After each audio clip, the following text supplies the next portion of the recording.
Lost in the city. It was a hot summer day in the city, and Emma was feeling a little lost. She had just moved to the city a week ago, and she was still getting used to the hustle and bustle of the busy streets. As she walked down the crowded sidewalks, she couldn't help but feel overwhelmed by the noise and the crowds. Emma had moved to the city to start a new job, but she was having a hard time adjusting.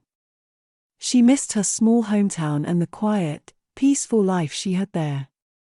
But she knew she had to stick it out and make the best of her new life. As she walked, Emma spotted a small park up ahead. She decided to take a break and sit on one of the benches in the shade. As she sat there, she watched the people around her.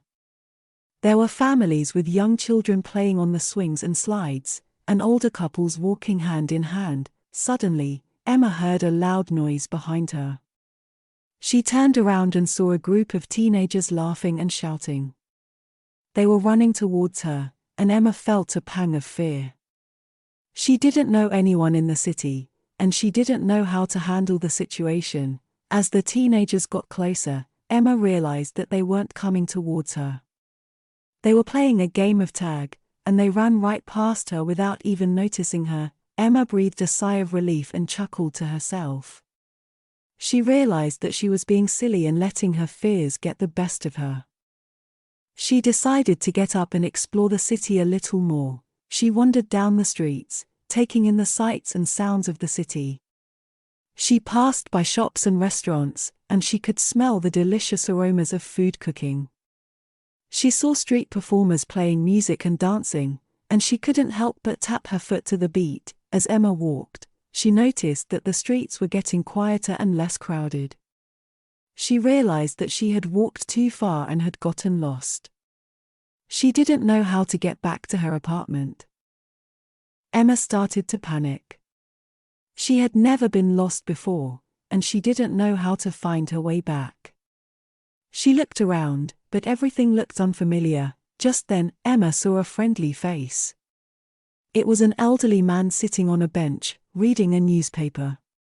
Emma approached him and asked for help. "Excuse me, sir," she said. "I'm lost. Can you help me find my way back to my apartment?" The man looked up and smiled kindly. "Of course, my dear. Where do you live?" Emma told him the name of her street, and the man gave her detailed directions. He even drew her a map to make sure she wouldn't get lost again. "Thank you so much," Emma said gratefully. "I really appreciate your help. It's no trouble at all." The man replied. "We all need a little help sometimes." Emma followed the man's directions, and soon she found herself back on her street. She felt a sense of relief wash over her as she walked towards her apartment building. As she entered her apartment, Emma realized that she was starting to feel more at home in the city.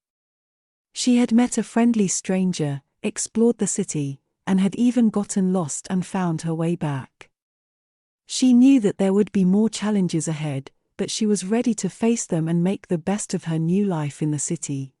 The end. English story listening can improve your reading and listening skills, accelerate your ability to read, improve your ability to write and spell, expand your vocabulary, enhance your understanding,